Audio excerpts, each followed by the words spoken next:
Canada, Russia. So these big superpowers are beginning to position themselves in such a way that water, like energy, is seen as part of their future security, including their military security, including their commercial security. And they're beginning to understand they have to secure future sources of water.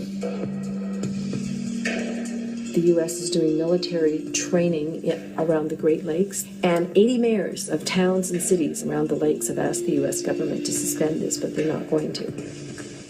I got involved in this issue in the mid-1980s when Canada was negotiating a free trade agreement with the United States, and the free trade agreement included water as a good. There was a statement made by one of the participants that Canadian water would be flowing to the United States Midwest from the Canadian North by pipeline within 2 to 5 years. Who knew? And move that water into a crater in the Rocky Mountains, which would be kind of like a huge mega reservoir. And nobody will stand up in our country to the United States administration and say, this is our water, because they know that the United States would consider that as serious as if we put missiles along the Canada-U.S. border.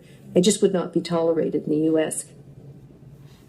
In the new regime, where water is being treated like oil, the protection of that commodity is being ensured through a militarized defense. And the good part of Brazil sits over top of the largest aquifer in the world, which is called the Guarani Aquifer. This is going to be a major source of fresh water in the future.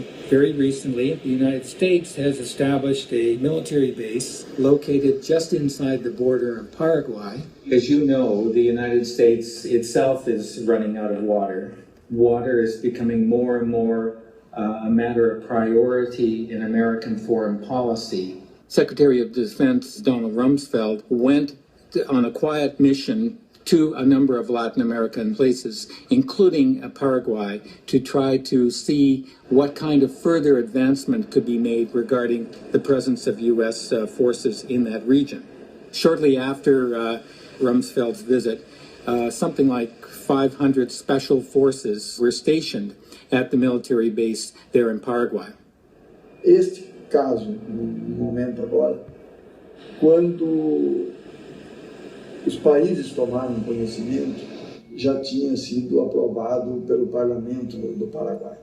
It remains to be seen what will happen and what they're doing there exactly as to whether the purpose of that military base is really to secure a military presence at a very pivotal location for exercising some measure of control over the Guarani Aquifer and water takings from the Guarani Aquifer. In the last few weeks, there's been a report in the media about George W. Bush, the president, purchasing land in Paraguay. The speculation is that that has to do with wanting to have access to the aquifer and pump water out of the aquifer. Jenna Bush, who is the daughter of George W. Bush, had paid a quiet 10-day visit to Paraguay, in particular meeting with top officials in the government. And as it turned out, what was happening, at least this was what the speculation was in the press, was that she was about to facilitate the purchase of something like 100,000 acres of land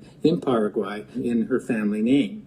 At the same time, though, that was happening, it was discovered that George Bush Sr.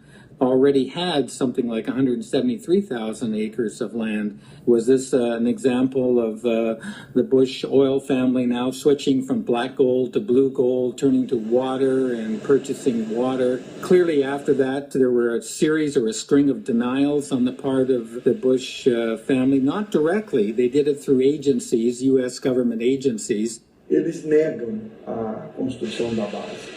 The world's largest dam is located very close to that area, and so that also was a matter of considerable interest for the U.S. as well.